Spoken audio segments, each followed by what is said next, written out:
Hotep, founder of the African History Network, host of the African History Network show. I'm a talk show host, researcher, lecturer, writer, and historian. It is Sunday, September 25th, 2022, and I'm here with one of my teachers, one of our Grandmaster Scholar Warriors, Professor James Small. How you doing today, Professor I'm James good, Small? Brother Hotep Michael. to you. Good, sir. Good. Happy to be on with you. Absolutely, absolutely. Well, look, man, you and I have been going back and forth talking, and we've been talking about the film The Woman King. Okay. And we know The Woman King debuted on, I think it was September 16th. We know it came in number one opening weekend. It'll probably do something like another 12 million this weekend. And the film, you and I have both seen the film. And the film deals with the African kingdom of Dahomey. It deals with the African female, what are called African female warriors, the Agojie. And there's been a lot of talk about this movie. There are a lot of different African themes, African culture, dealing with African history, all this in the film. So I wanted to bring you on to break down some more of this history, explain to us the cultural influences that we see in the film, and also separate fact from fiction as well. And we're broadcasting on our Facebook fan page, The African History Network, The African History Network, as well as our YouTube channel, Michael Imhotep, Imhotep. And for those that may not be familiar with Professor James Small, I just want to give a brief introduction. We've had him on the African History Network show, something like 12, 13 times, something like that. You've seen him in the Hidden Colors documentaries, the documentary Hapi, which deals with the role of economics in the development of civilization, from Taki Grant and Sister Felicia. And he and I are also in the documentary Elementary Genocide Part 3, from director Raheem Shabazz. Now, Professor James Small is a scholar, activist, dynamic speaker, organizational consultant. Also, he has been an activist since his teenage years. His in-depth knowledge, thought-provoking, and calm delivery are influential elements to break the programming of miseducation. He has studied extensively with Dr. John Henrik Clark, Dr. Joseph Ben Yakinen, another one of my teachers, Dr. Leonard Jeffries, who we've had on the show numerous times before as well, Dr. Ivan Van Sertima, Dr. Asa Hilliard, Dr. Wade Nobles, who we've had on before, Dr. Amos Wilson, and Dr. Francis Cress Wilson, who I had the pleasure of interviewing 3 times also. Now, Professor James Small taught for 15 years at the City University of New York, including 13 years at the City College of New York's Black Studies Department, where he taught courses on Pan-Africanism, Malcolm X, and on comparative African religions, which included several African spiritual systems titled African Religion and Survival. And he taught 2 years at New York City Technical College, teaching the course African Folklore and Religion, both in the diaspora and in Africa. He's traveled to Africa numerous times. He is also currently conducting, well, he has taught online courses on African spirituality, covering the Yoruba Ifa tradition, the Akan spiritual tradition, Vodun, and ancient Egyptian sacred science. And also, he is the historical consultant on my favorite show, Godfather of Harlem, on Epics. Okay, I can't wait for the new season to start up in January 2023. All right, so once again, we want to welcome to the African History Network show one of my teachers, one of my friends, Professor James Small. All right, brother. So thanks for taking time out today. Yes, Brother Michael. Yes, sir. So you've seen, and everybody watching, let us know how the audio is. I want to make sure you can hear both of us. So you've seen the film The Woman King. So we're going to start off from the beginning. What were your thoughts on it? People already know what I thought about it. I did a 3-hour broadcast last Sunday on the African History Network show. So what were your thoughts? Initial thoughts? Crazy. Well, the first thing I want to mention, because a lot of people fail to mention it when they do my biography. Okay. I'm the successor to El-Hajj Malik El-Shabazz, Malcolm X. Yes. At age 21, after his assassination, I became the imam of the Muslim Mosque, Inc., where I served 11 years, while serving 18 years as his sister Ella's bodyguard. Right. So I saw that in the bio. You told me don't read the whole thing. Yeah, so but that part is my foundational piece. Right. And I just want to mention that because in The Godfather of Harlem, Malcolm Mm-hmm. will be assassinated Mm-hmm. in this last episode that's coming up. Mm-hmm. And we're really trying to do that in a way with dignity to him and the family and not the usual stuff we see. So Right. I just want people to know that I come from that. That's my birth space. Right. You know, Exactly. movement. Exactly. I saw the movie. Mm-hmm. I did a couple of talks on it. People just caught me off guard. I sent a couple of people to it because usually I don't go watch too many Black movies because the wrong people are producing and directing and paying for it. Right. So I sent a couple of the brothers from the Sons of Africa, watch it, come back, give me a good, and they had a good report. And some friends called who I love and trust, and they loved it. Mm-hmm. So I did a couple of shows without seeing it, and I realized something this significant you can't do that with. Right. So I went yesterday myself, and I sat quietly, and I was blown the hell away. You know? Exactly. I mean, everybody know I love Viola Davis. I mean, if her husband said, I'm divorcing Viola today, I'll tell Carol you're going to have a second wife in the house because I'm going to propose tomorrow. She is one extraordinary actress. Yes. One hell of a professional when it comes to this industry with all the things I've read about her. Mm-hmm. But watching this performance, just like you don't get no better playing a role. Right. From start to, she don't let up, you know. Right. From the opening line to the last moment, this woman is portraying that general who would then become the king. And the one thing I'm going to say to our people, a woman king is not an anomaly in Africa. We got women kings in Africa right now. Matter of fact, one of them is my goddaughter, Diambi, King of the Congo. Okay, what's her name again? What's her name again? Diambi. King Diambi. She's king of the Order of the Leopards. She sits on the throne that once held by Nzinga and expanded into the total of the Congo itself. Right. She's from the Luba people in the southeast, where she's a queen of the Luba kingdom, but she's king of the Congo kingdom. Hatshepsut in early Egypt was the king of Egypt. Right. And we know of at least 3 to 4 other female kings of Egypt before Hatshepsut. All right. Right now, there's at least 5 woman kings in Nigeria in the different kingdoms. So this is nothing new. If you understand African culture, and you can take this back to Aset in ancient Kemet, the woman is the power, and she gives to the man the authority. Operating from the throne is authority, but being granted that authority comes from the power, which is the female structure in African society. Let me show how it works in, say, Ghana, and then we'll come back to the movie, right? Okay. Let's take the Ashanti Nation, the Asantehene, King of Kings of the Asante Nation, gets to be the king because he's a son of a sister of the king he's replacing. So multiple men are raised to be king, but at the end of the day, the women who raise them choose the best, most ethical, most prolific, most prepared one, and recommend that person to the men to be installed. Only the women can bring you to kingship. The men carry out the ceremonial process, but it is the power that grants the man the authority. Take it all the way back to Kemet.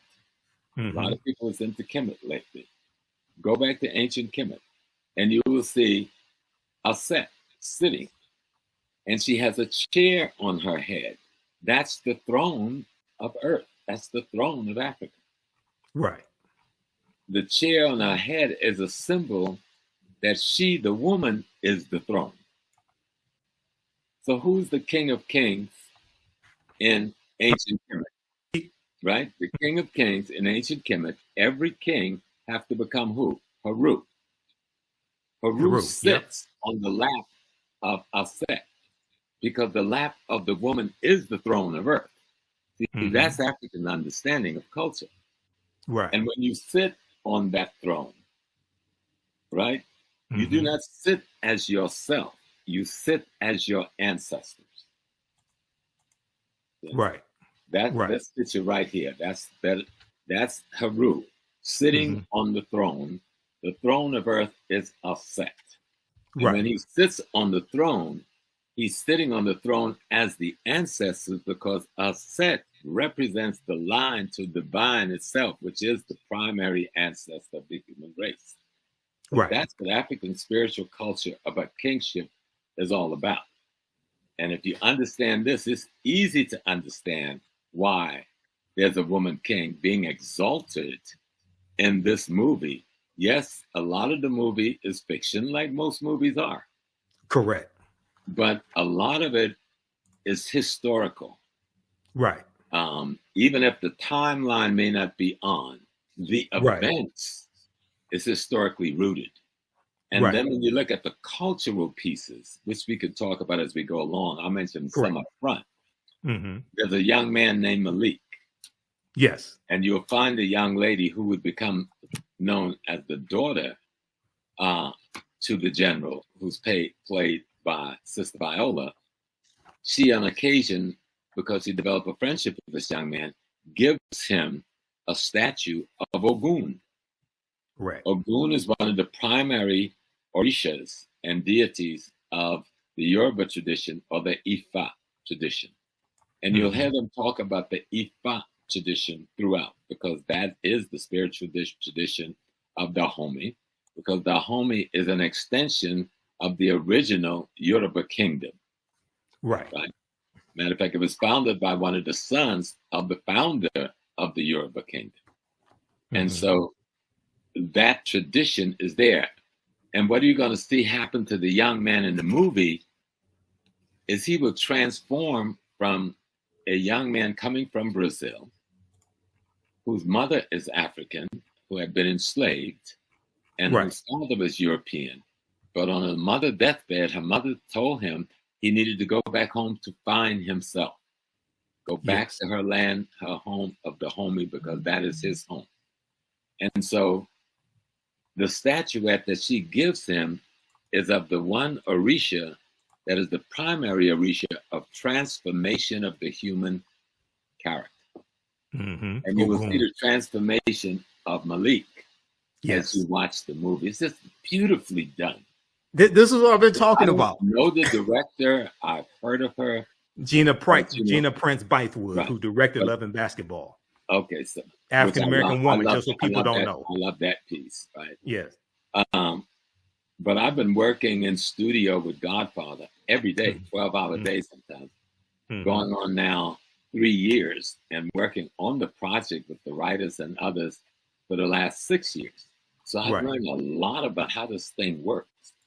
And what I saw yesterday in the theater, those Black women kicked butt and putting together a document that every Black person should be proud of.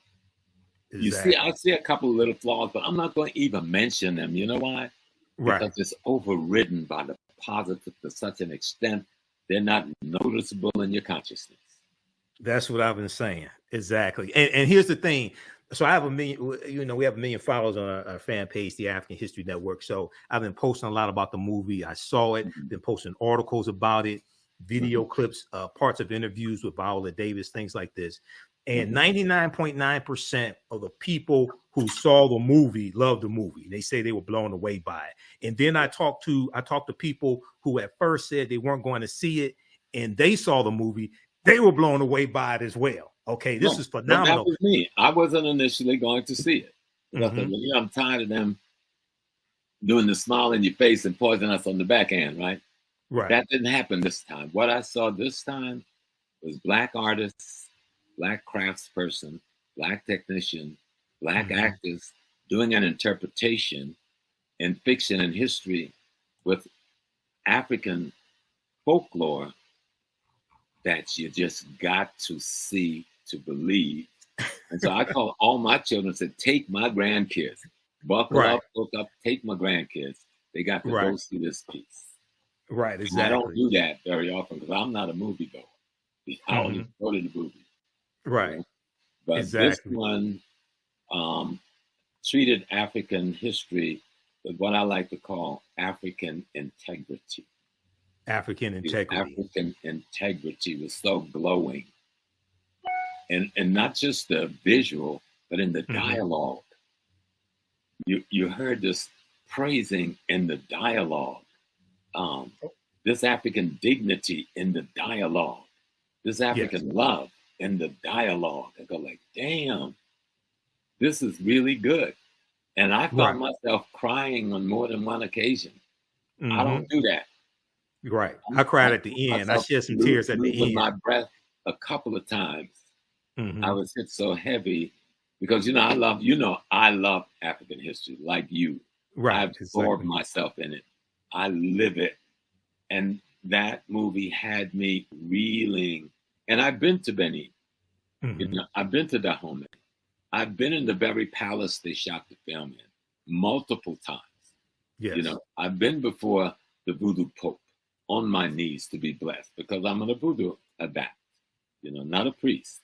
I'm an adapt, one who practices, who knows the tradition. A Vodun. Yes. Well, the state religion in Benin is Vodun. Vodun, right. Vodun is the Dahomey manifestation of what we call Yoruba. Yeah. Same the tradition, spiritual system. but manifests different in different cultures, different locations. It's Ifa at the end of the day. And the word voodoo in that language means the essence of the divine within either nature or the human being. That's what voodoo means, the essence of the divine. Right.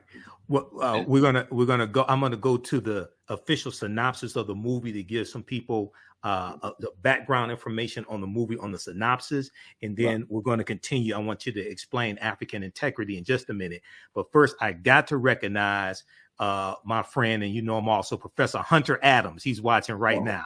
Okay.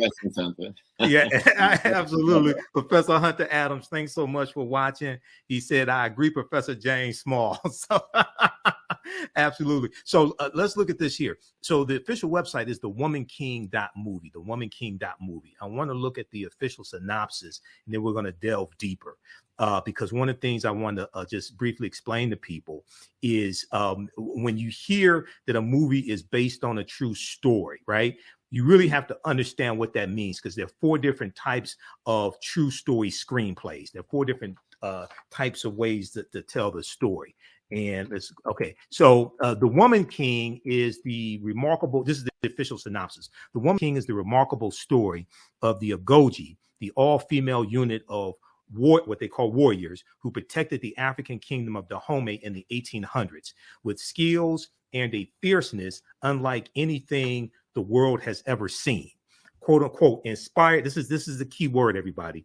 Inspired by true events, The Woman King follows the emotionally epic journey of General Naniska, played by Oscar winner Viola Davis, and it was her production company, her and her husband Julius, their production company that produced this film, as she trains the next generation of recruits and readies them for battle against an enemy determined to destroy their way of life. Some things are worth fighting for. It's directed by Gina Prince-Bythewood, who's an African-American female woman. Story played by Maria Bello and Dana Stevens, 2 white women, and produced by Kathy Schulman, Viola Davis, husband Julius Tennant, and Maria Bello. Okay, so the reason why I wanted to go through that, Professor Small, very quickly here is, and I've done a ton of research on the film as well. There is, I've experienced this before with other movies, and you have to be careful when you hear a term like based on a true story. You have to really understand what it is. So very quickly, there are 4 ways to tell these historical movies. Okay, this is a good article everybody can read. It's from Screencraft. Is your script based on, quote unquote, based on or inspired by a true story? What's the difference? So you have based on a true story, you have based on true events, you have inspired by a true story, and inspired by true events. Those are 4 different types of ways of telling a story. Mm-hmm. Each one has different levels of fiction interwoven into them. The Woman King, according to the official synopsis, is inspired by true events. Okay. I want to briefly explain what that means. Screenplays don't come as loose as the term, quote unquote, true, as they do with stories, quote unquote, inspired by true events. Okay. This is not the attack of Woman King. I just want people to understand this. These scripts take a true event. We can blow this up even more. These scripts take a true event and tell a cinematic story with nearly all fictional characters and fictional macro events. Okay. So once again, I study a lot of movies. I've done lectures dealing with different movies. So you just have to understand how they're telling this movie. Is it based on a true story? Is it based on true events? Is it inspired by a true story or inspired by true events? Inspired by true events, by definition, based upon the industry, is going to have more fiction in it than the other ways of telling these stories. Okay. Go ahead, Professor Small. Well, the key thing, because I work with the Godfather of Harlem. Yes, and exactly. It's based on true events. Yes. And The Godfather of Harlem, we really do the autobiography of Malcolm X. We've actually devoted more time to doing that than any other cinematic production ever. Okay. Malcolm X has been in something like about 12 episodes, also, no, 22 episodes when it's over, 22 or 23 episodes of this piece. And my fighting there is to keep what I call African integrity and historical authenticity, which is not easy. Okay. Exactly. But it has gotten easy because the writers are both black and white, 50%. But they come from on Godfather of Harlem. On Godfather of Harlem. They come from the industry's protocols. So here comes this guy from a Black Studies, Black nationalist background, who knows nothing about writing, but want to see images on the screen that reflect African integrity, and reflect the historical authenticity that I think it should. But it's fiction. It's like, how do we take Malcolm X? How do we take Adam Powell? How do we take Bumpy Johnson and create a fictional story about a gangster who partners with civil rights and human rights leaders to get control of Harlem from the white operators of Harlem? How do you tell that fictional story using these historical characters and some historical events? And sitting, most of my work is done, even though I go in studio every day, my work is done with the writers in the writer's workshop before it gets to a director, before it gets to the big boys to say, okay, this is cool. And so that's where we get a chance to say, this is what the dialogue is going to look like. This is what the scene is going to look like. This is what's going to be in that room. This is what the costume is going to look like. This is what the attitude is going to be, etc. And so when I'm watching this piece, having spent so much time in Togo, Benin, and Ghana over the last 3 decades, I'm there. I mean, I'm transformed out of that theater. I'm in that palace in Dahomey where I've been multiple times. And I'm feeling the spirit of the Agojie. Because I've heard them talk about it so often. They lecture to us when we go there. The king even engaged in the lecture with us so that we begin to appreciate the history. It is not a myth that there was a woman army or women brigades that was a part of the greater Dahomey army. It wasn't a complete woman army. They had men too. But the women's brigade, the men made up the infantry. The women made up the battle soldiers, and they were fierce. Right. And they do little demonstrations for you when you go to visit, you know, and you begin to appreciate this. And I'm watching, and it goes.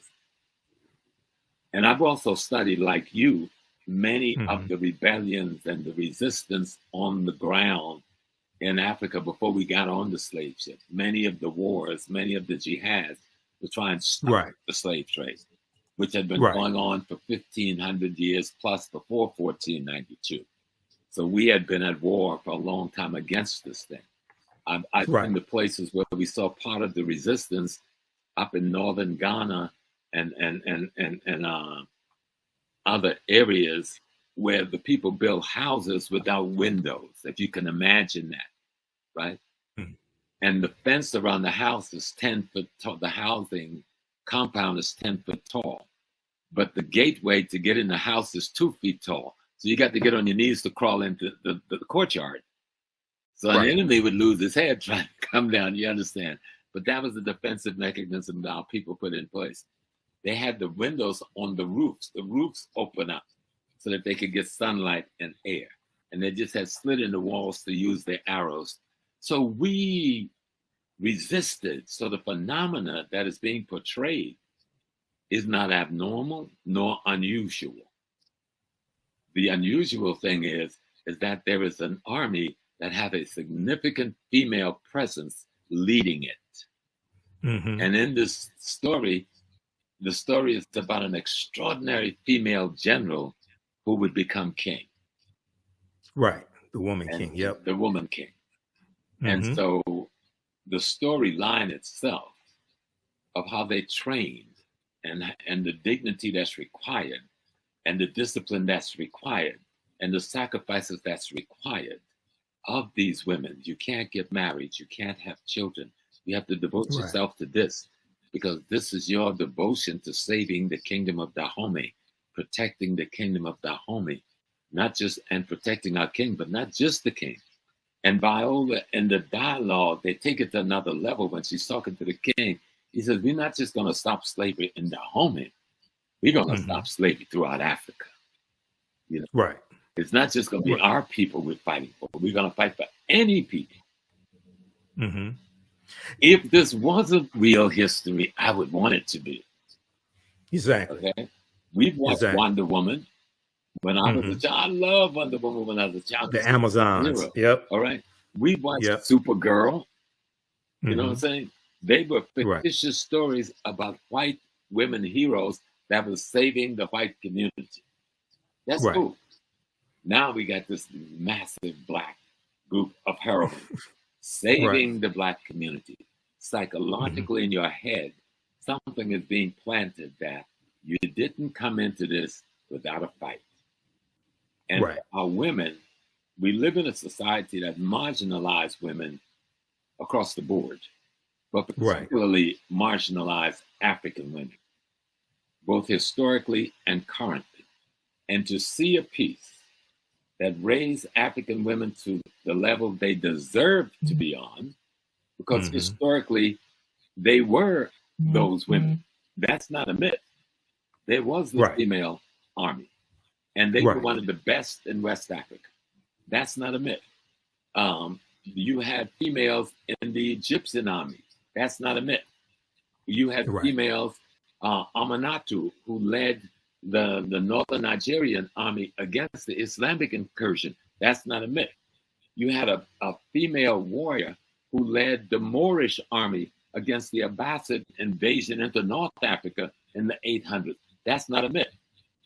But we have more data and information on Dahomey than we have on any of those other spaces. And the writers and the director have put together a piece showing what could have been, maybe was to some degree, on the part of the women who represent that element of society that was involved in the military defense of their nation and the projecting and protecting of their culture and their race. And it was just done beautifully. I went in thinking I was going to be critical, mean, and hard. I was out of there crying like a baby. I go like, damn. This just took it off. Just took it out. Exactly. And there was so much, African culture, so many references to you hear them history. talking about Ifa. You saw the shrines.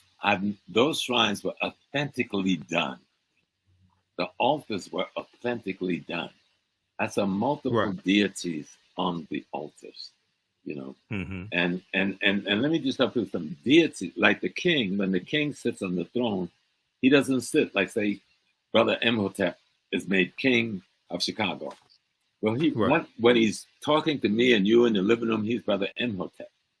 But when he sits on the throne, he is the ancestors of all of us, speaking for those ancestors to us and carrying out of the will of the ancestors for us. So that's the role of a king in Africa. Not a despot that's trying to be rich and wealthy, but that's not the African story. The king has no wealth in Africa. In the African traditional sense, he's taken care of by the community. He has no need desires because they take care of his need desires. But his responsibility is to interpret the ancestral will and wisdom to his community, both as priest and as jurist, because he's the head of the court in the community. That's the king in Africa, male or female. Yeah, you know, a lot of our understanding of the term king comes from a European perspective. Yeah. Not from an African cultural perspective, because I saw a lot of comments saying, oh, it's the woman king. They're trying to emasculate the men and things like this. And I saw the movie. That's not the case. Go ahead. That don't happen. Matter of fact, in the movie, the man is helping to train the women. In the movie, the man is fighting beside them as the lead musketeers that opens the way for those warriors to come in to play. Right. So, and all through the movie, you see that partnership between the general who leads the women and the king who she and those women serve.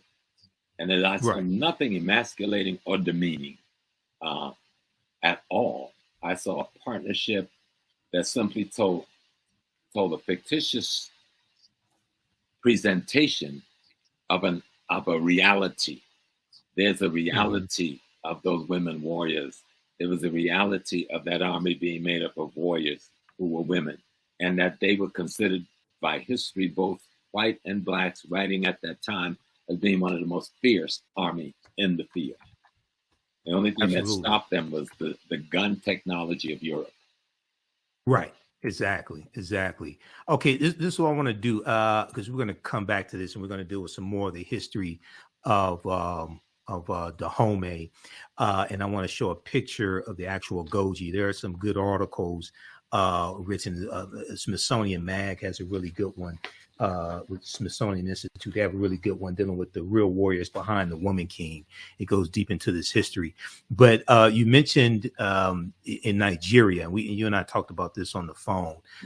So I posted this article a few days ago because I saw so many people, most of them didn't see the movie, saying, oh, they don't have women kings in Africa and things like this, right? So there are a number of different articles on this topic here. This one here is from gboah.com, gboah.com.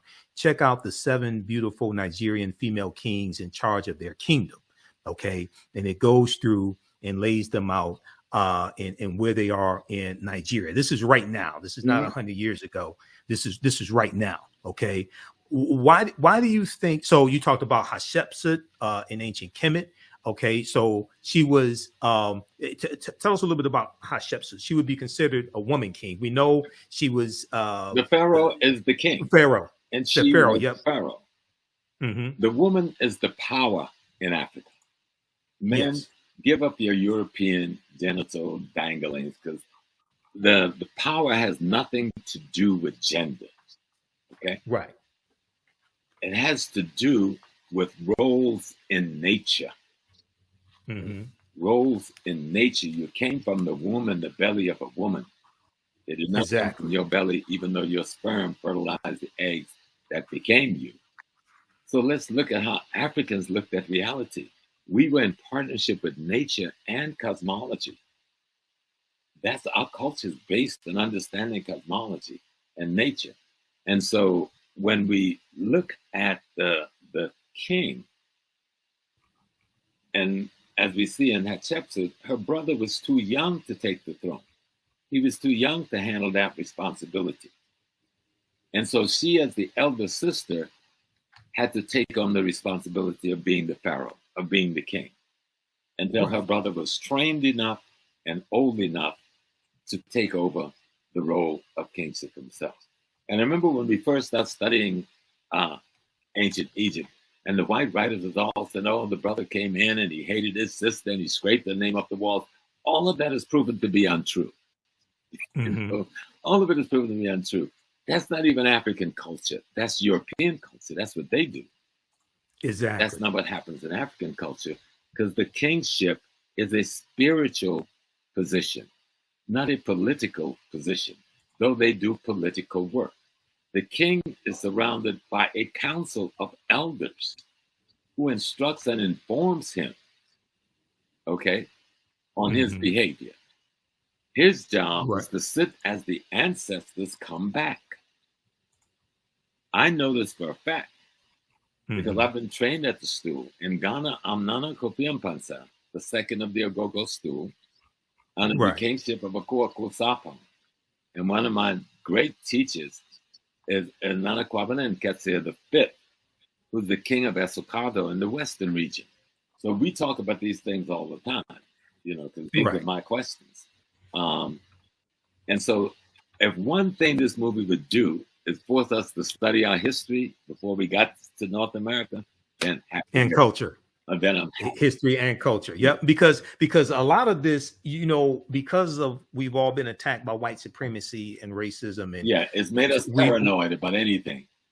Well, not only that, we've internalized white supremacy. We've internalized to various extents white male patriarchy. So we don't see it. We don't see, many of us don't see African women as equals. Right. And then you hear woman king and you say, oh, they're trying to emasculate the man, things like this. And then you have people say, oh, there were no women kings in Africa. I'm like, what are you talking about? And we always praise, many people over here know Yaa Asantewaa. Yaa Asantewaa. And they said, oh, well, she was the queen mother. No, she was the queen mother until the king gets captured. Then she became the king. Because it was the queen mother who made him king, who named him king. Once the British captured the Santahene and there was no king on the throne, the responsibility of the kingship fell on Yaa Asantewaa, the queen mother of Ajisu, and she became the leader of the army of resistance against British occupation in central Ghana. So when we study the history is just so beautiful when we study it and learn about our women and really get to see, oh, wow. Exactly. These other people's culture. We got our own culture. We have our own look at. We have our own way of knowing things. We have our own worldview that we have imposed for ourselves on ourselves. And this becomes so important. I saw somebody talked about the book Barracoon and talked about Kofi, this one brother who was sold by Dahomeans. Even in the movie, they treated this well because the current king in the movie is criticizing his brother who started this slave trade thing. And they're trying to figure out a way. Oh, Gezo, How do we stop it? And the woman king, as she's now the general, is saying, we must find another way to have commodities that we can make a living off. And she sets up these palm oil plantations. Palm oils, to create an income for the community. And I think she had she said we could sell gold as well to get an income. And so they're looking at it and saying, wait a minute, we're trapped because these people have put us into a situation. Now, if you study the history of Africa, coastal African peoples were basically fishermen. Most of the slave trading took place on the coast, and then they would go inland with their guns and weapons and capture people. The coastal people were subjugated. Yes, some of them were involved in the slave trade at the barrel of a gun because they had been conquered and subjugated. Study the history, learn the history. And you might learn about Chief Sam, the Ghanaian who brought 3 ships over here to take us back home, and you don't even know his name. So Face to Face Africa has an article about him. Let's talk about Bonsu. You said the Ashanti sold us. What about King Bonsu, who marched the Ashanti army from central Ghana down to the coast, emasculated the Dutch, took over the slave dungeon, drove them all out, free all of our people, then marched the army back up to Kumasi. Let's learn these stories. Let's learn of these great heroes. We've got brothers selling drugs to us on the streets right now. We can't deny that Black people do things like that. You've got Black people killing more Black people on the streets every month than was killed in slavery any given month. We can't deny that's so, but we got to understand why that's so. Right. And so we had some folks in Africa who was involved in slave trading, but that was less than 1%. Let's talk about that 99% who were the victims or who were defenders of our people.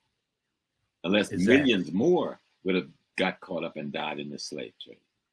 I'm going to go to that in just a second because I want to share an excerpt of the book, Fighting the Slave Trade. Before we go to that, hey, everybody, I'm Michael Imhotep, founder of the African History Network, host of the African History Network show. We're speaking with one of my teachers, Professor James Small. We're talking about the film, The Woman King, as well as the real history of the West African kingdom of Dahomey and other history also. If you like this type of information, you can support the African History Network, $ the AHN show through Cash App, $ the AHN show through Cash App, also through PayPal, paypal.me/the AHN show. This helps us keep doing the research, stay on the air, keep broadcasting. I've been hosting the African History Network show for 12 years now. So this helps us keep doing the research. We also have the information at our website, TheAHNHistoryNetwork.com, TheAHNHistoryNetwork.com. And just very quickly, this is up for those that don't know. This is our official Cash App account, $ the AHN show, SHOW. When you go to it, it says Michael and it shows my picture there. These other ones, and there are 5 of them out there that are fake African History Network Cash App accounts that have been stealing money from us. I've opened up an investigation with Cash App. We're trying to get them shut down. So that's why I got the information here right on the homepage of our website. Okay. Now, I want to also my online classes that I teach you at our website as well. Go ahead, Professor Small. Yeah. Well, someone said, as a Black woman, my femininity is important to me. Well, girl, go watch this movie because they ain't nothing more feminine than what I was watching yesterday. I didn't want to leave the theater. One thing this movie does not do is demean the femininity of African women. Right. Okay. It is such a the way they do it is so. I got to meet this lady who was the director. So beautifully done. Gina Prince-Bythewood. Yes. Yes. Yeah. So beautifully done that the women, though warriors, do not lose their femininity, do not lose their sensitivity, do not lose their love of sisterhood or motherhood. It's all through the piece. It is a well done piece. It is worthy of watching. It is something that showed us that the movement of the 60s, 70s, 80s, and 90s that produced opportunities for Black writers, Black directors, and Black actors have paid off and is paying off so that we can get some credible quality cinema that would be worthy of helping to socialize our community in a more positive direction. Absolutely. And I think it's really important that you said that there. I'm going to go to Fighting the Slave Trade in just a second, but I'm just going to put this out here. And, I learned from one of my teachers, Dr. Ray Hagins, and Dr. Ray Hagins as well. Oh, yeah. I may say some things that are outside the circumference of your own awareness. Just because you disagree with them or don't like them does not mean it's not true. You just have to do some more research to understand what I'm talking about. Unfortunately, because African Americans, because we're in this white supremacist system, this white male patriarchy system, unfortunately, many of us associate being feminine with being weak. And that's something projected to us by European culture. So then when they'll change that. Go ahead. Say that again. I need to meet my mama to find if I wasn't her son, I'd marry that lady. And my mama as well. Yeah, exactly. She would slap you into the next world if you step wrong.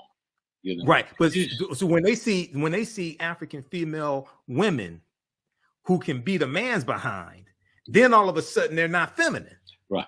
And we associate femininity with being weak. And it's like, no, that's coming from the white. I think you used the phrase white murder culture. Yeah. That's coming from. If they want to see about that for a minute. An example of that, they need to see the woman I've been married to for 51 years. Right. But I remember she was pregnant with our twins coming home, and she got mugged by this dude. Right. He put up a fight, but he got away with the purse. But she was coming from the Nation of Islam fish store. She chased this dude 6 blocks with this frozen whiting. He dropped that purse because this lady got to be crazy with that big belly and that frozen fish, right? So, me and my son was laughing about that last night, talking about the movie. and because of what we go through in this country, and because of our history, you should want a sister who can fight. You should want a sister who can help you defend the home and things like this. Unless you want to oppress the sister, okay? Unless you're afraid she's gonna whip your behind because maybe you did something wrong or something like that, right? But you should want a sister who can fight. Okay, so all right. I want to go to this right here. This is an excerpt of the book Fighting the Slave Trade by a brilliant sister, Dr. Sylvian Diop. You and I talked about this briefly today. This is the synopsis is at Amazon.com. You can try to get it from an African-American book dealer. If not, maybe Amazon. It's called Fighting the Slave Trade, West African Strategies. This is going to segue into our further discussion with Dahomey and their involvement in the transatlantic slave trade, Professor Small. Fighting the Slave Trade, West African Strategies. This book came out in 2003. Sylvian Diop is a brilliant sister. I'm trying to get on the African History Network show. She's the author of many books. Here's the official synopsis of this book.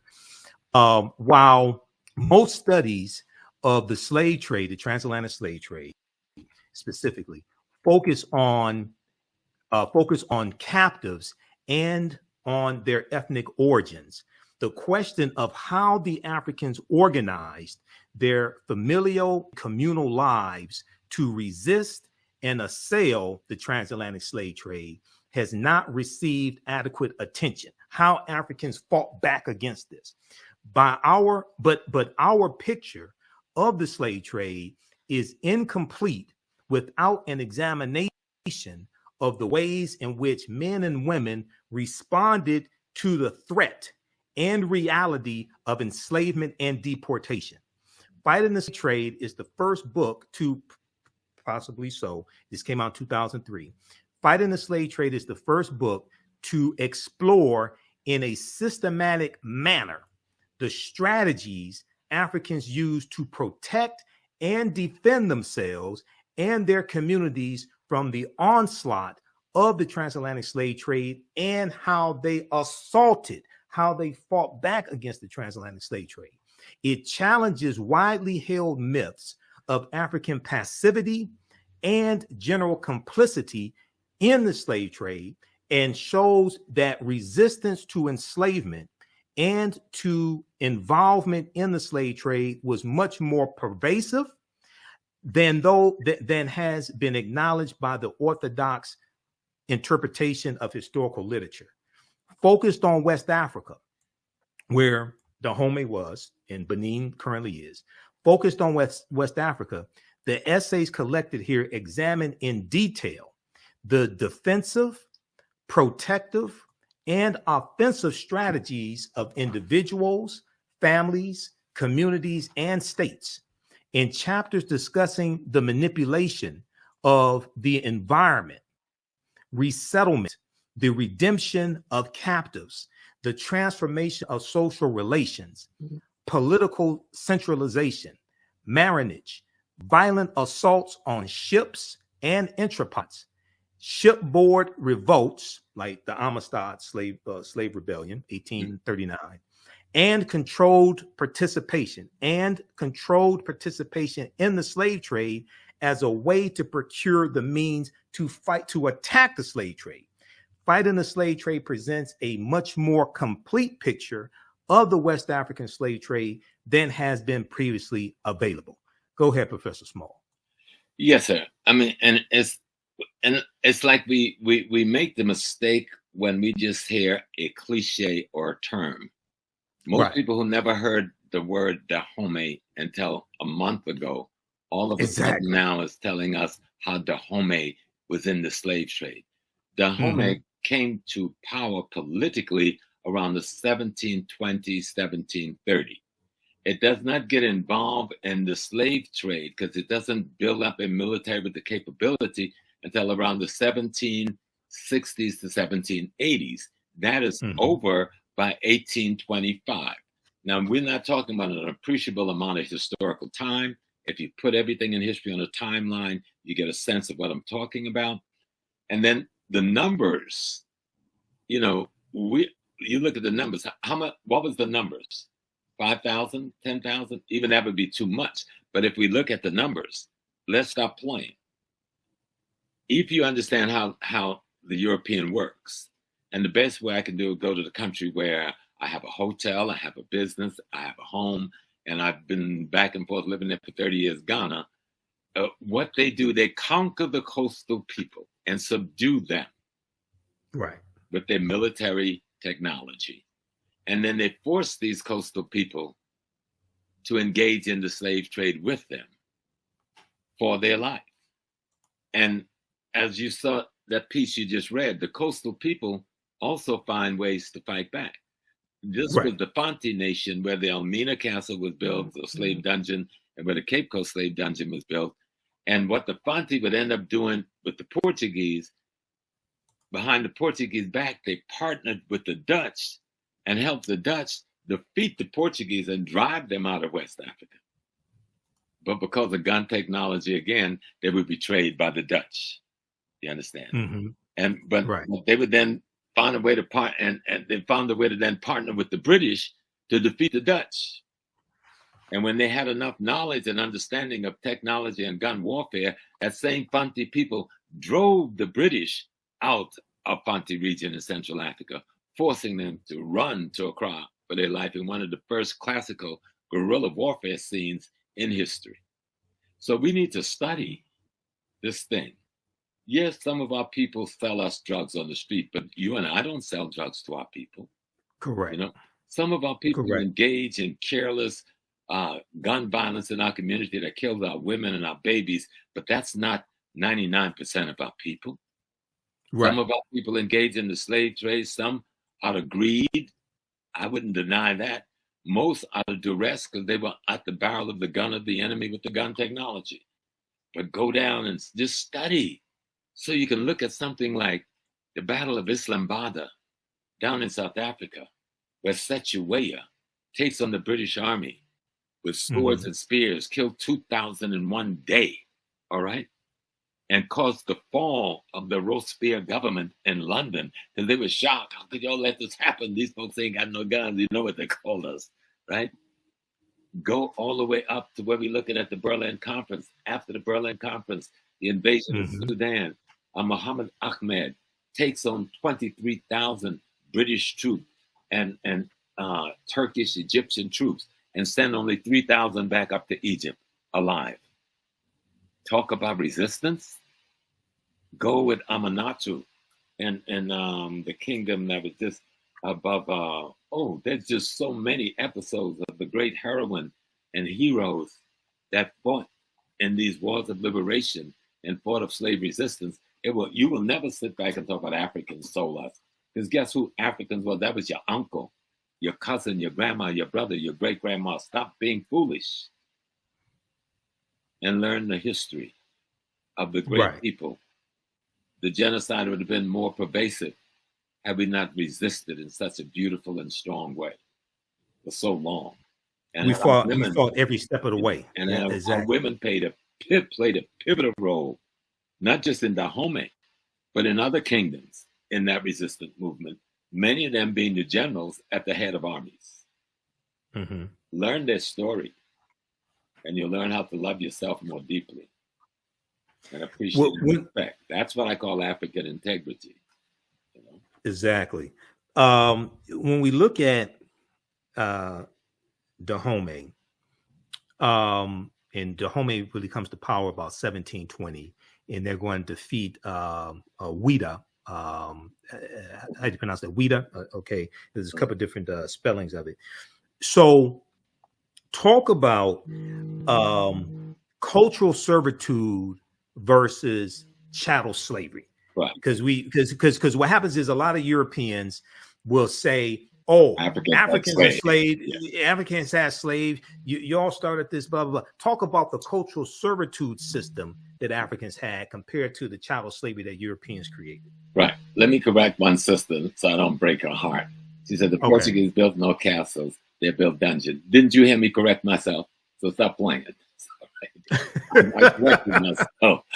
Right. They built dungeons. But I understand. Yes. I understand. Yes.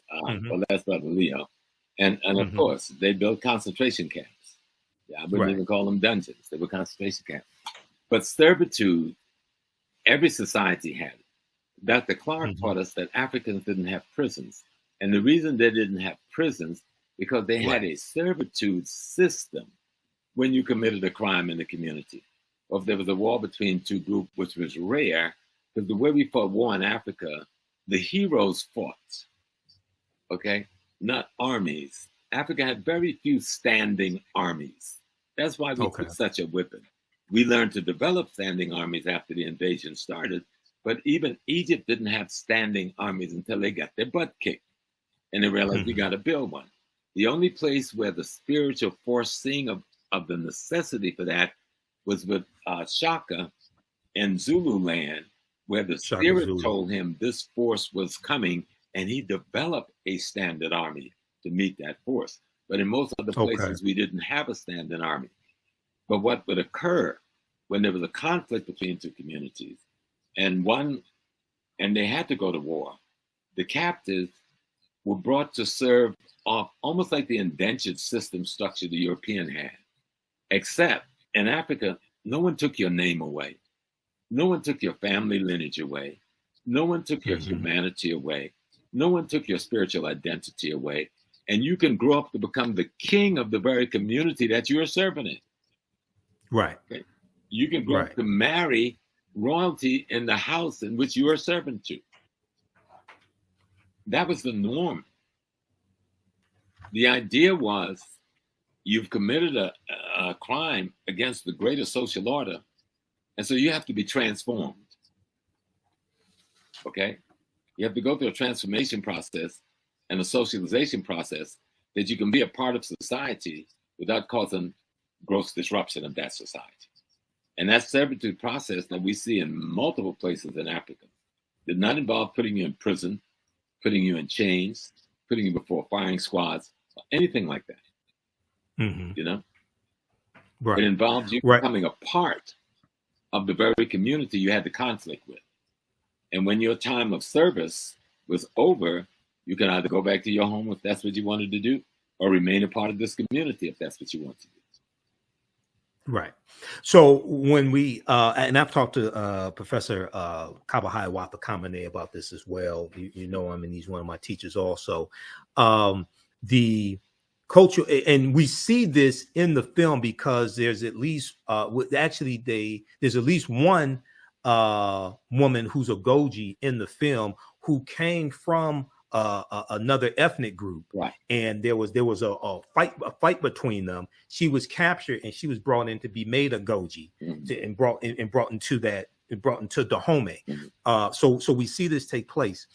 Now Europeans had their feudalistic system with the lords and the serfs. Okay. And they're going to superimpose this feudalistic system onto the cultural servitude that Africans had to create chattel slavery, to create what we call chattel slavery, basically. But talk about that for a minute. You know, the European system was not about family structure. It was about class and caste structure. Africa was not about class and caste structure. It's about family structure. So when you came into another community, that person's household you went into, depending on age strata, that was your father, that was your mother, that was your auntie. You were their child. That's what the European had was something completely different. It was based on caste and class, depending on power and wealth. That was not what the African kingdom was built on. The African kingdom was built on the fact that the king itself is the father of the community, because he represents the ancestors for that community. Africans don't have queens in the way Europeans do. The king's wife is not a queen. Okay? And in the African society, the king's wife is not a queen. In modern day African society, who's trying to play the European thing, you see a little bit of that. But in traditional ancient African society, your wife is not the queen. She's just your wife. Okay? the queen mother is your sister or your auntie or cousin. Okay. But your wife would never be the queen. And the reason they do that so that fighting for the throne thing never happens. So it is the collective body of women called the queen mothers who select from among the best of the young men they have raised, because they know them better than anybody else, because they raised them from infancy, to be the next king. And if a man was not available to assume that responsibility, then they chose a woman who was skilled, trained, and tooled to carry that power and that responsibility, both spiritually, judiciary-wise, and politically. Okay, so this goes back to Auset with the throne on her head. Absolutely. Because Auset means the name Auset, from my understanding, means she of throne. Yeah. She of throne. She is the throne. She is the throne. Yeah. Okay, she is the throne. And it's the woman. She is woman. She's not, there's nobody named Auset. Right. Auset is symbolic of the African woman.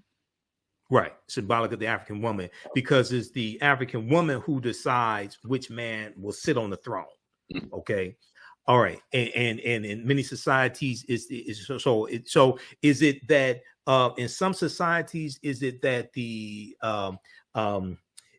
lineage was matrilineal, which went through the woman side of the family, and we kept it in America. We had a kind of a term we used that people thought was joking: mama's baby, daddy's maybe. right. The way they solve the bloodline is to go to the one place where you know the authenticity of a bloodline. Right. And that means it's not matriarchal. Matriarchal means women rule. That's a white folks term. It's matrilineal. No, it's matrifocal. Matrifocal. Okay. Meaning you must train, you trace, and it was no denigration to the man. I love my wife, but I know it's the one way to be sure that this child is who we say he is to see what womb the child came out of. Right. There's no way to find out what sperm the child came from. And we knew that way back then when there was no microscope or nothing at hand. We were clear. Okay. Right. And so you talk about matrifocal. Now, since Islam, well, going all the way back to remember, we get the Hyksos invasion, the Greek invasion, and well, first the Hyksos, and then you get two Hyksos invasions. Hittites, you get two Hittites invasion in northeastern Africa. Then you get the two Assyrian invasion of it.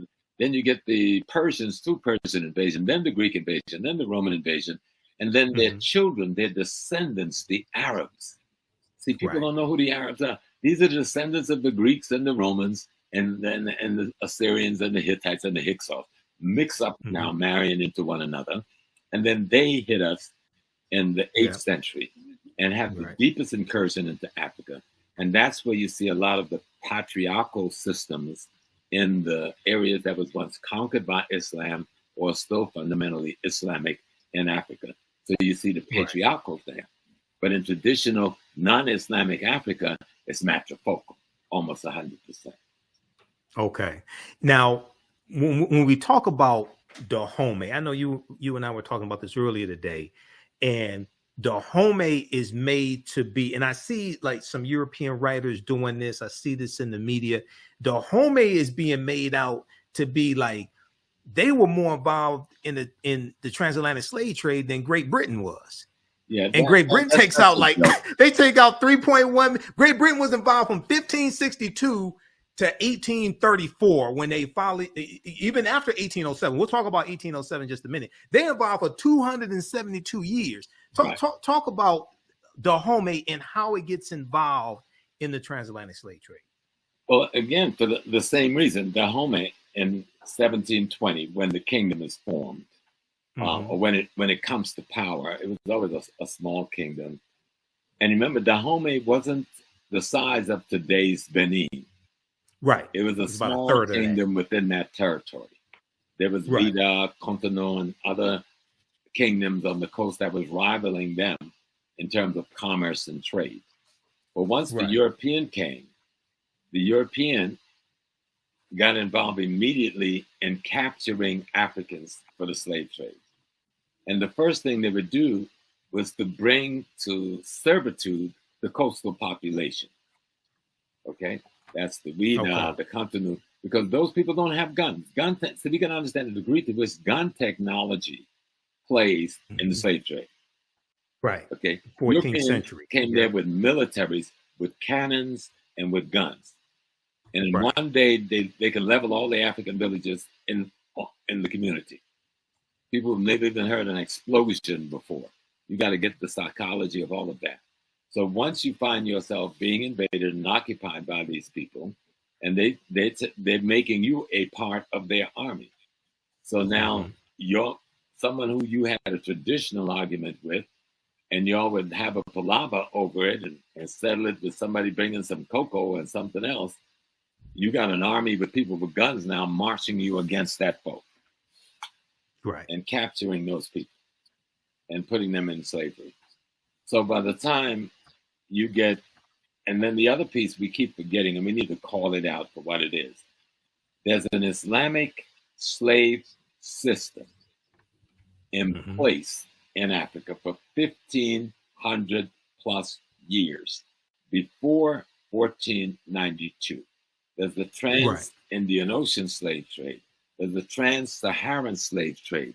And before they were bringing Africans enslaved to North America, they were taking them enslaved to Europe. We never talk about slavery in Europe. You know, we try to play with the few people who call, oh, the Moors, there's a picture of a Moor, there's a statue of a Moor. No, we were enslaved in Europe. Okay? That's the reason the Moors went into Spain. They were chasing the Visigoth, the German, back out of North Africa. The Vandals and the Visigoths. Right.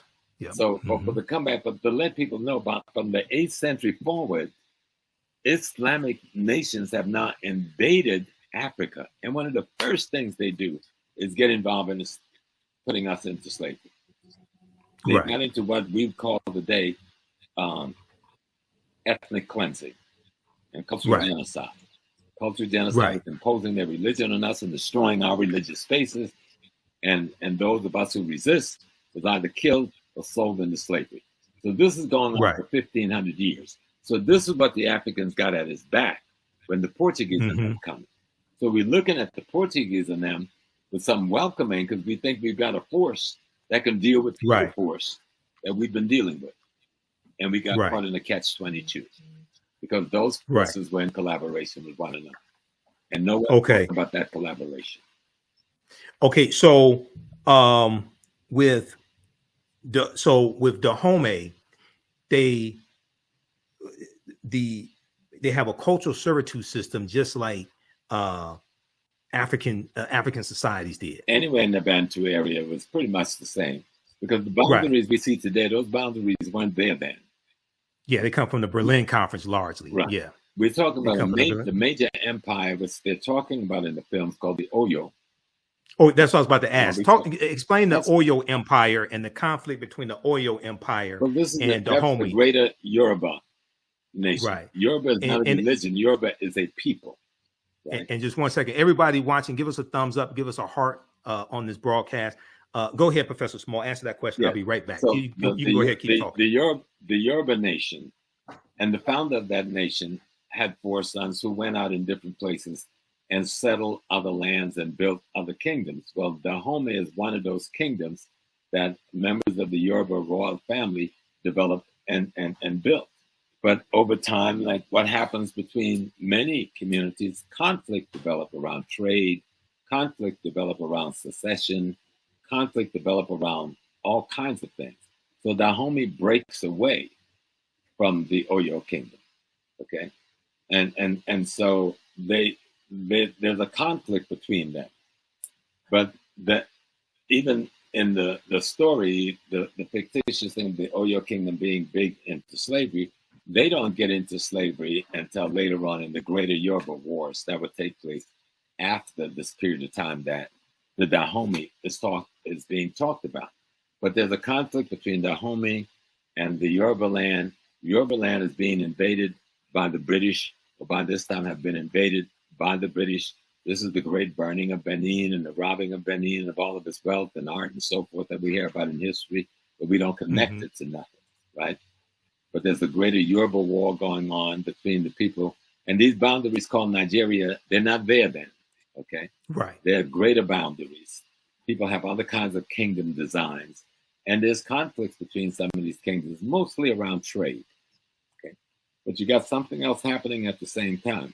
As the Muslim wars of genocide and ethnic cleansing is taking place in the Nile Valley with the Mamluk Turks and the Seljuk Turks, and then finally the Ottoman Turks by the 9th century and the end of the 9th century, beginning of the 10th century. They're pushing millions of people out of the Nile Valley into West Africa. Y'all hear what I'm saying? They're pushing millions of people out of the Nile Valley into West Africa, in through Chad, in through Cameroon, into Nigeria, down into Ghana. This population, through what is called Burkina Faso, this is the population of the people. Everybody always asks, what happened to the Egyptian? Well, we're talking to each other here right now, okay? Because a great number of those refugees, millions of refugees scattered to the south and to the west, because of the Turkish and the Arab ethnic cleansing that goes on for hundreds of years leading up to the 1400s, are caught as the vulnerable population in what becomes known as the transatlantic slave trade. And I know a lot of us don't go there with that piece, but you've got to understand, who are these people? And so the kingdoms like Dahomey on the coast, somebody coming from the north, that's the northeast, have brought captives that they want to sell to another community because they don't need that expansion in their population. And this group of captives was either hostile to them or refugees that they felt was taking their space away from them. Okay. And that population, most time, that refugee population was at least able to defend itself, end up being caught in the trade. And it wasn't a trade at all. It was a war of genocide against African people. There was no transatlantic slave trade. Nobody was trading anything. People were being captured. People were being murdered. People were being raped. Villages were being burned to the ground. Okay?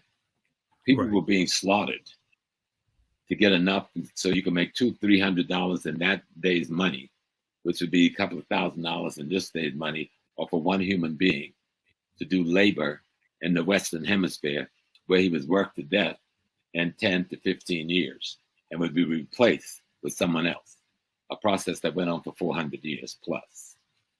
Exactly. Dahomey got caught up in this, and what the movie shows, fictitious or not, they did do it. How do we get out of this? How do we work our way out, fight our way out of this contradiction?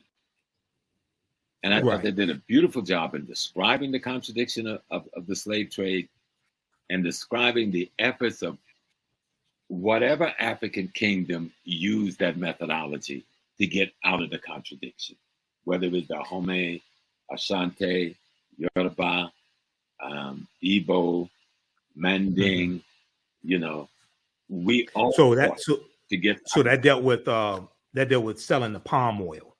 That was selling the palm. Okay. So at what point does in actual history, at what point does Dahomey get, so we know you have later, you're going to have the Franco-Dahomean Wars, 1890, 1894, and Dahomey is going to be absorbed into the, I guess you would say, French colonies. Benin. Dahomey's, Benin, yeah.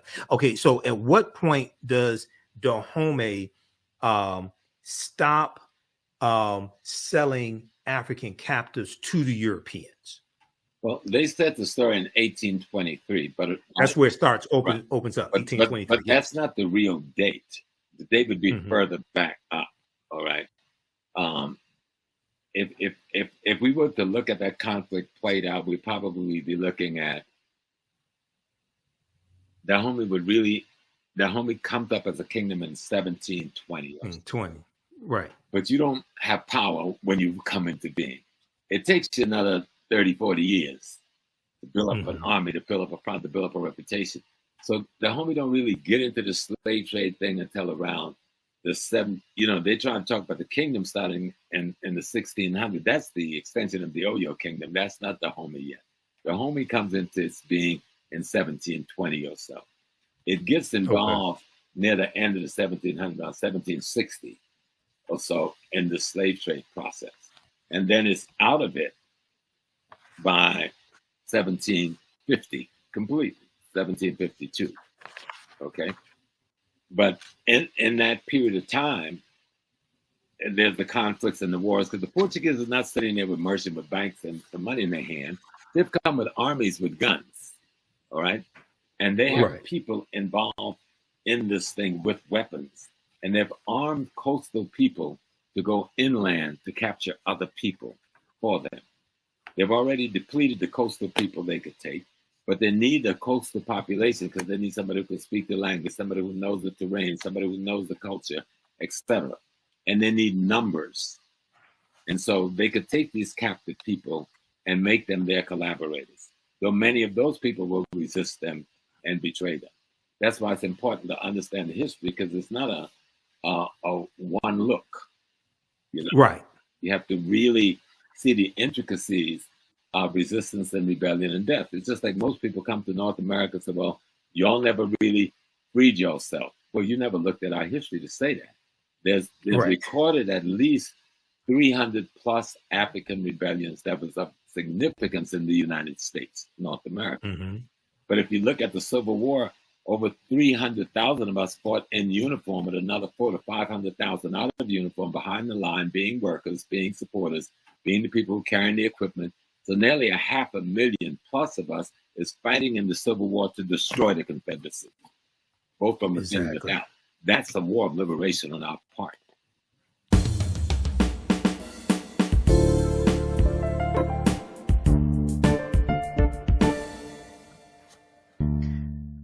All right, how's everybody doing today? Hotep, hey, this is Michael Imhotep, founder of the African History Network, host of the African History Network show. All right, share this broadcast on social media platforms. Give us a thumbs up, give us a heart, give us a like. Hope everybody's doing well today. So it is Monday, February 20th, 2023. And some of you all saw me on Faraji Muhammad's show, The Culture Today, on the Black Star Media Network. And at the end of our discussion, I talked about my 12-week online course that I teach on Saturdays, Ancient Kemet, the Moors, and the Ma'afa, Understanding the Slavery They Teach You in School. We deal with thousands of years of history and what leads up to the transatlantic slave trade taking place. Okay, it's been some time since I've done a overview or a preview of the actual content of the course. Now, a lot of people about the content of the course, and we have there's 250 slides in the class. I do a PowerPoint presentation. We have book references, articles, video clips. There's about 250 slides. There's probably about 60, 70 articles that we reference in the class. And this is a 12-week online course, okay, that I teach. Now, we can't start studying our history in slavery, even when we deal with the transatlantic slave trade. We can't start in 1619. I know the 1619 project is airing on the Hulu channel right now, but we can't start in 1619. We can't start in the 1440s with the Portuguese getting involved in the transatlantic slave trade. And the Portuguese are the first ones involved in 1441 with Anton Gonzalez going into Mauritania. We have to understand the history chronologically. And this is something that we look at in the class. We look at this history chronologically, and we go through and look at thousands of years of history and see what actually leads to the transatlantic slave trade taking place. And then we look at the slavery here, of course, in this country that we call the United States of America. We have to understand the history chronologically and deal with the 800-year occupation of Europe by the Africans known as the Moors, who take the teachings from ancient Kemet, ancient Egypt, into the Iberian Peninsula, today known as Spain and Portugal. And it's going to be these teachings that the Moors take into Europe from the Nile Valley region of Africa. It's going to be these teachings that bring Europe out of the Dark Ages. Okay. And then the next period that Europe enters into is called the Renaissance era, which is a period of new enlightenment. So we have to deal with the 800-year occupation of Europe by the Africans known as the Moors, who entered the Iberian Peninsula in 711 AD. This course not only deals with the transatlantic slave trade, but thousands of years of history that leads up to the transatlantic slave trade taking place. August 20th, 2019 marked the 400th year anniversary of those 20 and odd Africans or 20 and odd Negroes who came into Point Comfort August 20th, 1619, in what would later be called the colony of Virginia. Now, this is on the White Lion pirate ship, which was an English pirate ship. And even though that did happen, August 20th, 1619 did happen, Africans were in the land we call the United States of America, going back at least 51,700 years. Okay. And we reference the work from Dr. David Imhotep, who wrote the book, The First Americans Were Africans, Documented Evidence. And we look at a number of different archaeological discoveries as well in the class.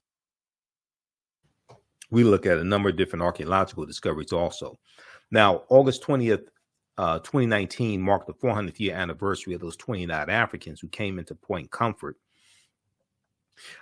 in what would later be the colony of Virginia. Okay. And they come into, it's actually Hampton, Virginia, that they come into. Now, this year was known as the year of return. 2019 was known as the year of return, as many African Americans were and continue to reconnect to Africa and travel to Ghana and other West African countries. When we discuss the transatlantic slave trade, we first have to understand that African people are the original people of North, Central, and South America. Okay, African people are the original people of North, Central, and South America. And we've been in the land that we call the United States of America going back at least 51,700 years. Now, this does not mean that the transatlantic slave trade did not happen. Yes, it did. We have to understand thousands of years of history that lead up to the transatlantic slave trade taking place. Okay. So I posted the link here on the thread of the broadcast. You can register for this 12-week online course. We do the sessions live. All the sessions are archived and recorded. You don't have to worry about not being in class while the session is going on or anything like that. Even after the 12-week online course is over with, a year from now, 2 years from now, you have full access. You can go watch the entire course. So visit our website, TheAfricanHistoryNetwork.com, TheAfricanHistoryNetwork.com, to register for this 12-week online course, Ancient Kemet, the Moors, and the Ma'afa, Understanding the Transatlantic Slave Trade, what they didn't teach you in school. You can also use this information with your children. I would say the content is PG-13. And I'll also share information with you how studying our history benefits our children and benefits us as a people, because there's studies that document this also. So recently we've seen attacks on the teaching of African American history and African history in public schools across the country, especially in a lot of these former Confederate states. Okay, we see the attacks going on against the Advanced Placement African American Studies course coming from the College Board, the attacks from Florida. I talked about this on the African History Network show on Sunday, February 19th, and I've been talking about this probably going back at least a month now, going back to January of 2023. College Board hits back at Florida's initial rejection of AP African American Studies course and admits it made mistakes in rollout. So we see these culture wars being played out. We see books being banned. We see Reverend Al Sharpton led a march in protest against Governor Ron DeSantis banning this Advanced Placement African American Studies course Wednesday, February 15, 2023. Okay, so we saw that take place. We've seen after Juneteenth became a federal holiday in 2021, signing the law became a federal holiday. We started seeing a lot more articles being written about Juneteenth. And this article here from the New York Times is a very interesting article. And most Americans know little or nothing about Juneteenth, poll finds. Most Americans know little or nothing about Juneteenth, poll finds. And in the article, it talks about 60% of Americans know little or nothing about Juneteenth. And be quite honest with you, a lot of the information that's floating around about Juneteenth, a lot of that is inaccurate. It wasn't the last day of slavery. There's a lot. The Emancipation Proclamation did not free the enslaved Africans. So there's a lot of misinformation floating around. We see attacks on teaching. We see attacks on having Black History Month in schools also because of these anti-critical race theory laws. So in 2022, we saw a lot of stories that dealt with how it's harder to celebrate Black History Month and teach it in schools that have these new laws, these new rules. This article here from Axios.com, new rules are limiting how teachers can teach Black History Month. New rules are limiting how teachers can teach Black History Month. And then we see stories about what I call slave lessons gone wrong, or stories about slavery gone wrong. This is an article from the USA Today, mock slave auctions, racist lessons, how U.S. history class often traumatizes, dehumanizes Black students. Okay, so you have this article here that's from 2021, and then this one, Republican state lawmakers want to punish schools that teach the 1619 Project. So we see these attacks on the 1619 Project. We see these attacks on teaching African history, etc. And a lot of this has to do with white fear. A lot of this has to do with the fear of the browning of America, okay, which is why us understanding our history is so critical right now. Yes, it should be taught in every school across the country, as Dr. Carter G. Woodson, who created Negro History Week in 1926, as he correctly stated. Yes, it should be. But what we're dealing with is the fear of the browning of America and the fear that some white people have that by the year 2043, white people will no longer be the majority population in this country. So if we look at this article here from June 20th, 2018 from the New York Times, fewer births than deaths among whites in majority of U.S. states. Okay. And in this article from the New York Times, it talks about how deaths now outnumber births among white people in more than half the states in the country. Demographers have found signaling what could be a faster than expected transition to a future in which whites are no longer a majority of the American population. The Census Bureau, the U.S. Census Bureau, has projected that white people could drop below 50% of the population around 2045, a relatively slow-moving change that has been years in the making. But a new report this week, when this article came out, it came out in June of 2018. But a new report this week found that white people are dying faster than they are being born now in 26 states out of 50, which is up from 17 states out of 50 just 2 years prior. And demographers say that shift might come even sooner. Quote, it's happening a lot faster than we thought. It's happening a lot faster than we thought, said Rogelio Saenz, S-A-E-N-Z, who is a demographer at the University of Texas at San Antonio and a co-author of the report. It examines the period from 1999 to 2016 using data from the National Center for Health Statistics, the federal agency that tracks births and deaths. He said he was so surprised at the finding that at first he thought it was a mistake. And we know one of the large contributing factors is the opioid crisis and how it's devastated a lot of white Americans in various states. Now, when you look at the 2020 census, The 2020 census was the first census since 1790 where the population of white people dropped below 60%. It was 57% in the 2020 census. You can go to census.gov and read it. Okay. So we have all this going on right now. So us understanding our history, us understanding African history, African American history is more important than ever based upon what we're dealing with. And we have to understand history, law, politics, and economics. History, law, politics, and economics, because they are all interrelated, interconnected. So when you see me on Roland Martin Unfiltered, you see me on Faraji Muhammad show, The Culture, you hear me talk about this. You listen to the African History Network show, you hear me talk about this as well. Okay, now, so the 1619 Project, you've heard me talk about it. You've heard there's some good information there, but you've heard my criticisms about it.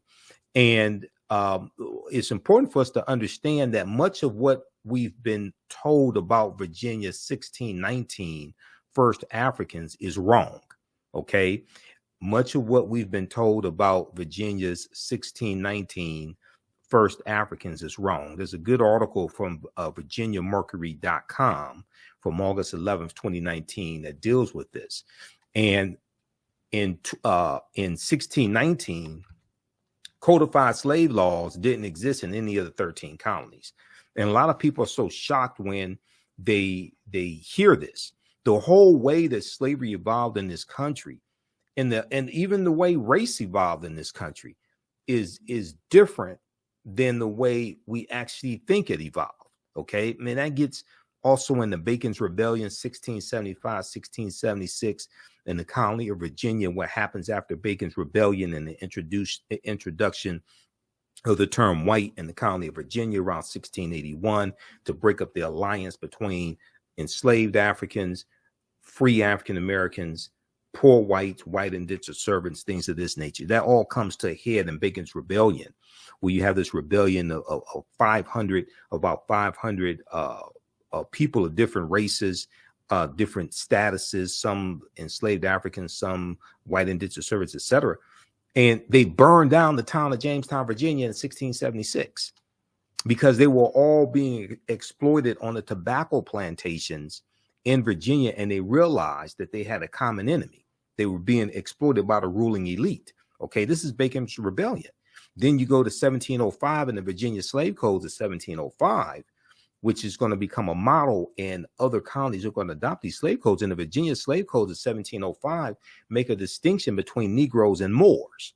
So you get into this, you start dealing with a deep understanding of history, and you start seeing how all this evolves and nationalities and status, and start seeing how all of this evolves. Okay. So the way this history actually happens is much different than the way we think it happens. So the way we talk, I like this type of information. Like on the broadcast. Okay, continue here. And we have the link here in the thread of the broadcast where you can register for this 12-week online course. It's on sale, $80, regularly $130. Ancient Kemet, the Moors, and the Ma'afa, understanding the transatlantic slave trade, what they teach you in school. All right, now, Africans were in South Carolina in 1526, 93 years before Virginia. Okay, now this is not talked about a lot.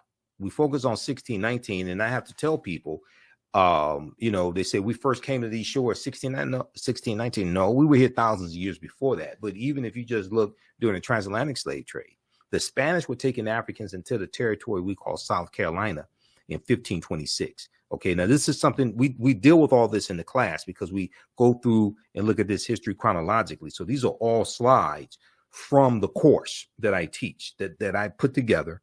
I'm a historian, been studying history 32 years. I put together this curriculum as well as the second class that I teach, which is from the Civil War to the Civil Rights Movement and Black Power, 1800 to 1968, which goes through and goes deep into looking at that 168-year period of history and analyzing what happened to us also after slavery ended. Okay, now before 1619, there was 1526, the mystery of the first enslaved Africans in what became the United States. There's a good article from Washington Post, September 7th, 2019, September 7th, 2019, that deals with this history. 1526 is not talked about a lot, okay? And you had those Africans, there's going to be an uprising. They're going to overthrow their oppressors and they're going to run away. And it's believed they went to live with Native Americans. So it was the Spanish tried to set up the settlement, but it was a failed settlement. Now, Spanish explorers brought 100 African slaves to a doomed settlement in South Carolina or Georgia. Within weeks, the subjugated revolted, then vanished. Maybe that's why they don't want us to know about 1526, because those Africans overthrew their oppressors. So maybe that's why that's not talked about a lot. But that's 93 years before Jamestown, Virginia. And then in 1513, Juan Ponce de Leon, the Spanish conquistador, comes into Florida, and he has an African with him named Juan Garrido. Juan Garrido was born in West Africa around 1480. And Juan Garrido is probably the first African we know of by name, in this land that we call the United States of America, or what Native Americans call Turtle Island. And Dr. David Imhotep talks about Turtle Island in the book, The First Americans Were Africans, Documented Evidence. Okay, so we look at some different African civilizations, ancient African civilizations like ancient Nubia. And we look at African empires besides Egypt that Europeans and Arabs tried to claim as their own. One of them is ancient Nubia, okay, or Ta-Nehisi, which existed from about 4500 BC to 500 AD. And Nubia is the mother of ancient Kemet. Nubia is the mother of ancient Kemet or ancient Egypt, okay, because and Abyssinia or Ethiopia is the grandmother. So to understand ancient Kemet, ancient Egypt, you have to understand Nubia and understand Ethiopia. Now, ancient Nubia or Ta-Seti or Ta-Nehisi, also known as Kush, which was more of a region. Kush was more of a region than a kingdom. And some of that also depends upon which period of time you're talking about as well. But ancient Nubia was a region along the Nile River located in northern Sudan and southern Egypt or southern Kemet, okay? And today, the lower portion of Egypt and the upper portion of the Sudan, that is where Nubia was, okay?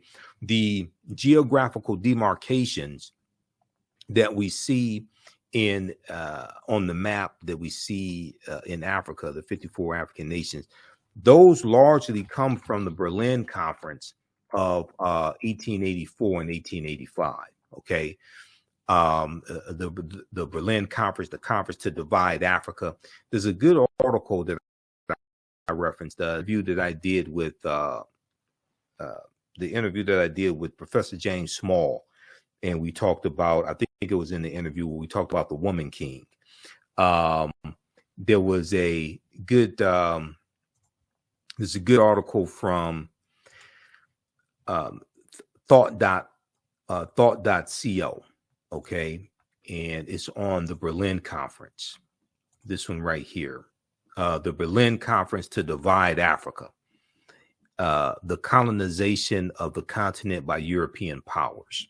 This article is from June 30th, 2019, and it goes in, deals with some of the history of these 14 European nations having this conference in Berlin, Germany, and they carve up Africa into colonies. Okay, they carve up Africa into colonies. This is one of the ways how Great Britain got so much territory in Africa from the Berlin Conference also. Okay, so check this out. This deals with the Berlin Conference of 1884 and 1885. There was no African representation at the Berlin Conference. Okay, there was no African representation at the Berlin Conference. These were all Europeans. Now, It was, so when we look at Nubia, it was home to some of Africa's earliest kingdoms, known for rich deposits of gold. Nubia was a major trading port for luxury goods that came from sub-Saharan Africa, such as incense, ivory, and ebony. The first monarchy of recorded history was established in Nubia. The Nubians were also known for their exceptional archery skills that provided the military strength for their rulers. Kings of Nubia ultimately conquered and ruled Egypt for about a century, for about 100 years. Monuments still stand in modern Egypt and Sudan at the sites where Nubian rulers built cities, temples, and royal pyramids. Now, also, there are twice as many, when we look at the Sudan today, there are twice as many pyramids in the Sudan as there are in Egypt. Okay, there are over 200 pyramids in the Sudan. Okay, there are twice as many in the Sudan as there are in Egypt, because the Sudan, Nubia, was the mother of ancient Kemet.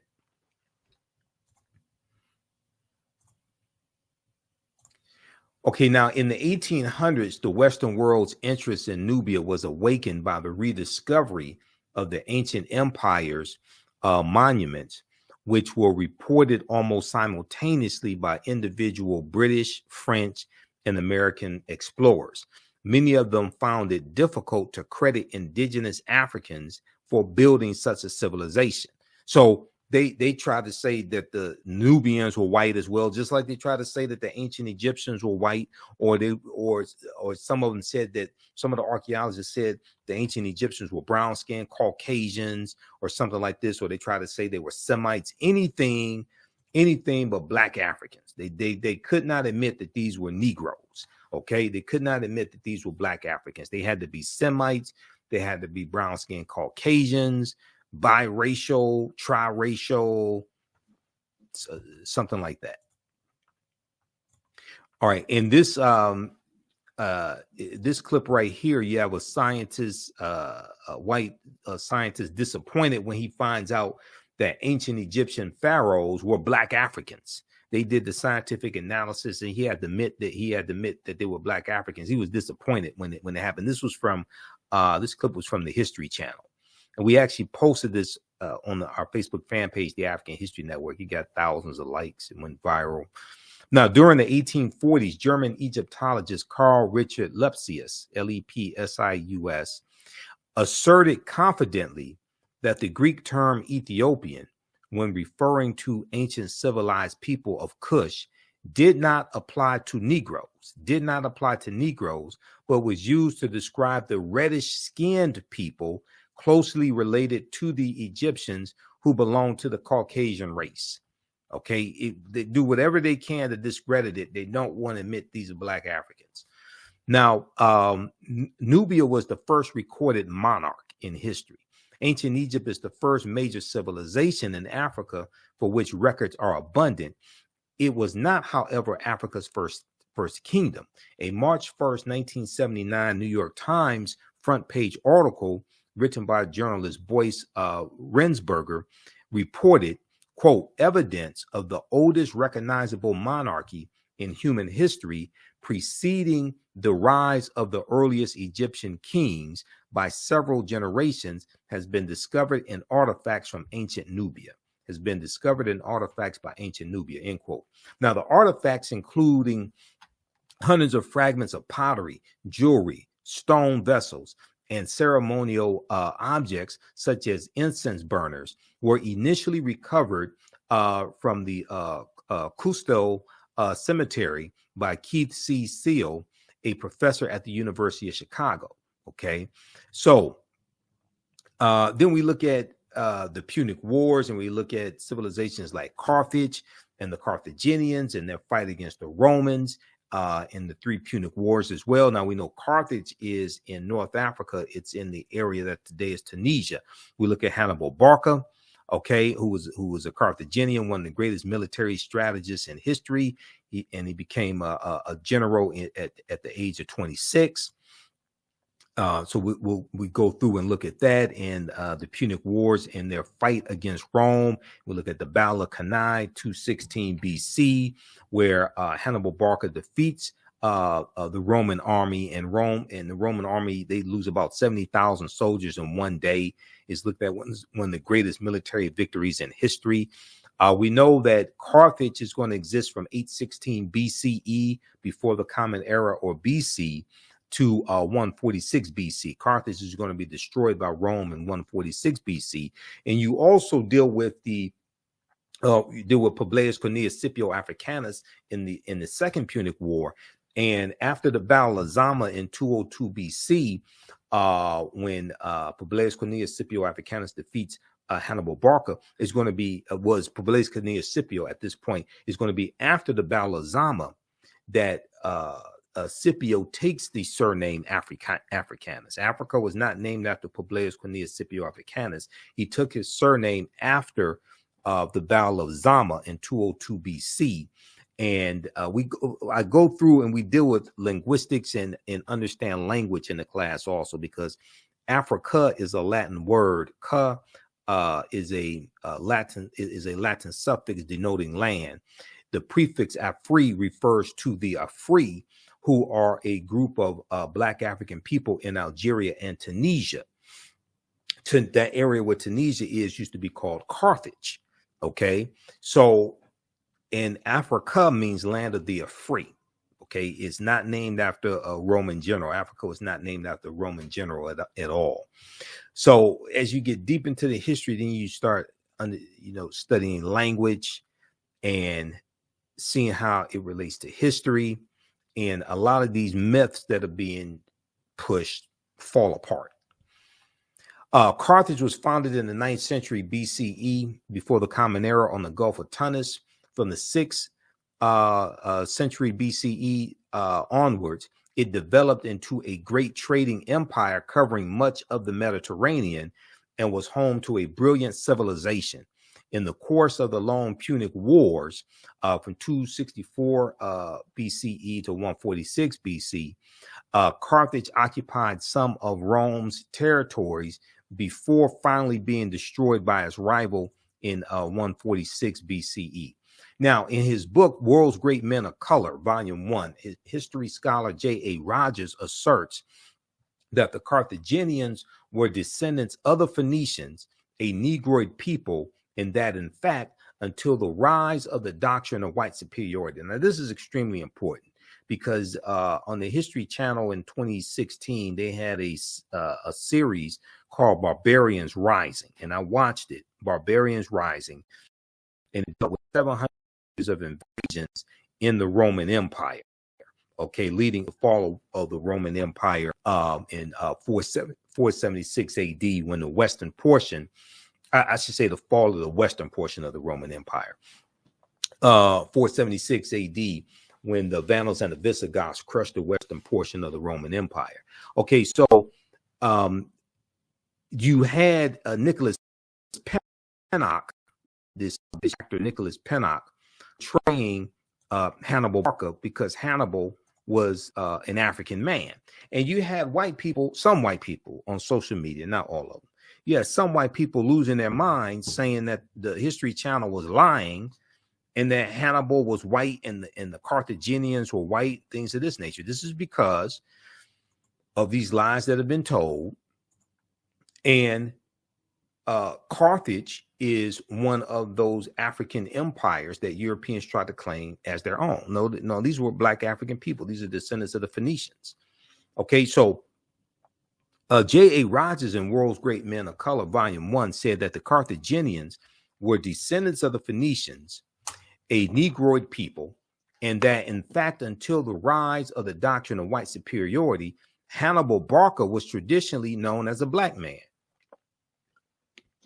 Now, some people may be confused. They may be thinking about Hannibal on the A-Team with B.A. Baracus and the Face Man and Murdoch or something like that. They may be thinking of George Papard as Hannibal, or they may be thinking of Hannibal Lecter or something. No, but no, Hannibal Barca was Black African. He was not a European.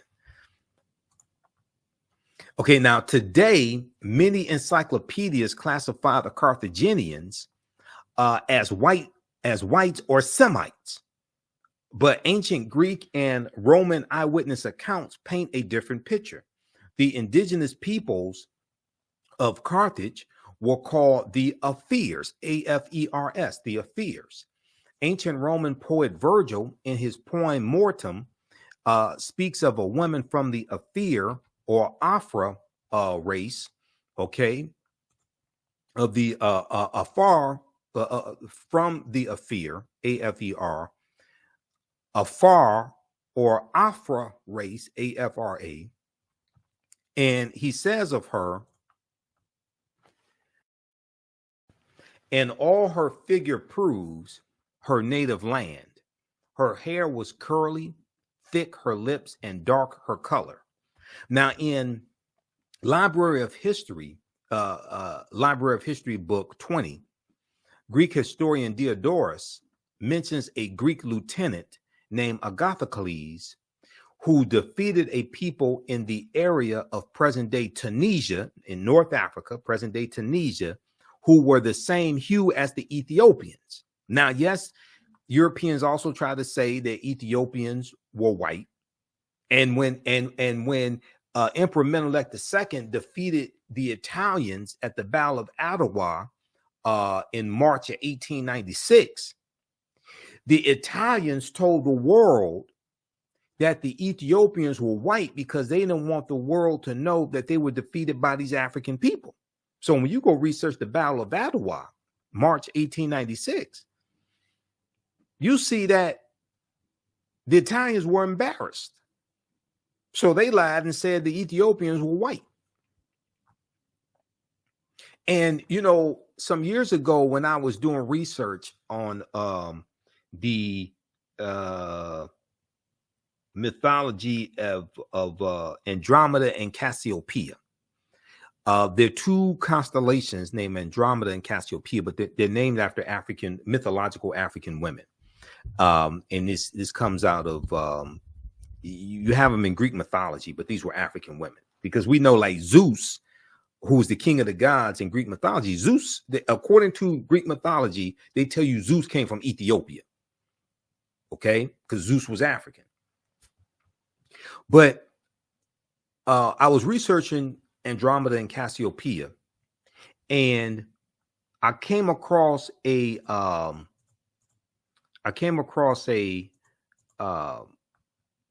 painting that dealt with this mythology, and the painting depicted the king of Ethiopia as being a Greek, as being European,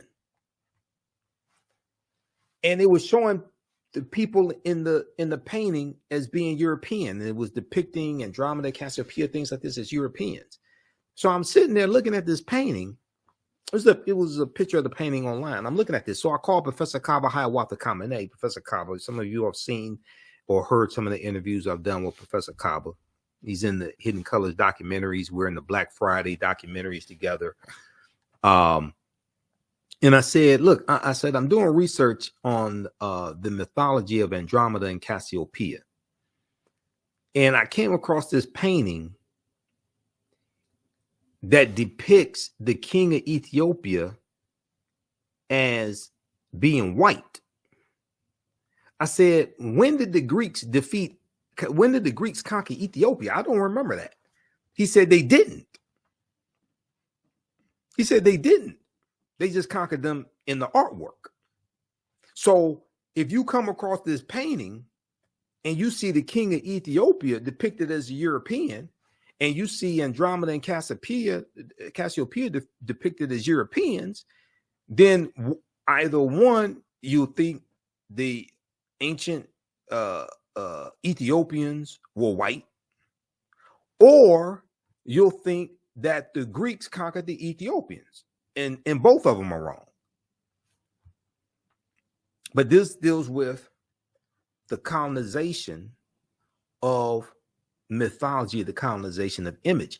And as J.A. Rogers said in World's Great Men of Color, okay, the Carthaginians were descendants of the Phoenicians, a Negroid people, and that, in fact, until the rise of the doctrine of white superiority, Hannibal Barca was traditionally known as a black man, because as you have a rise in European powers, you have a rise in white superiority.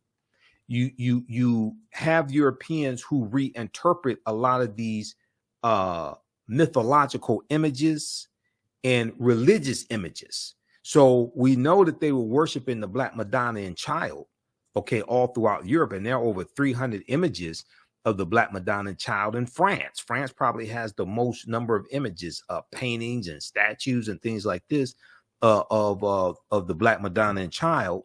And this was being worshipped even before the African Moors go into Europe, because this comes from Asar, Aset, and Heru, who the Greeks called Osiris, Isis, and Horus. This gets into a deep history, which takes you right back to ancient Africa and takes you back to the Nile Valley region of Africa. But as Europeans are going out conquering people's lands in the 1400s, they're going out conquering people's lands. They're recovering from the Black Death, the bubonic plague, which hit Europe in spurts from 1347 to 1400. And Europe loses between a quarter to a third of their population as they're going into the Caribbean and setting up sugarcane plantations, and they're rebuilding Europe, and they're extracting the mineral wealth and extracting Africans out of Africa and enslaving them, things like this. You start seeing a reinterpretation of a lot of these different figures, images, etc. And as you have a rise in European powers, you have a rise in the dominance of the European phenotype. And we go from the Black Madonna and Child to the decolorized version of that with the white Mary and Jesus. Okay. All right, Kate. Now, how do you all like this type of information? Give us a thumbs up, give us a heart, give us a like on this broadcast. Be sure to register for my 12-week online course that I teach. That this is a preview of. This is an overview of this 12-week online course called Ancient Kemet, one of the original names for Egypt, Ancient Kemet, the Moors, and the Ma'afa, Understanding the Transatlantic Slave Trade, what they didn't teach you in school. So when you scroll down our website, you'll see the information for my radio show, the African History Network show. You'll see the information for the free Black History Month lectures I'm doing each Saturday in February. The last one is Saturday, February 25th, 12 noon to 1:30 p.m. We have the link there to register for that.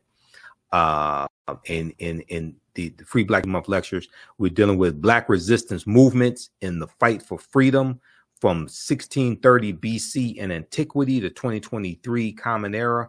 Today, attacks on voting rights and teaching African American history. Okay.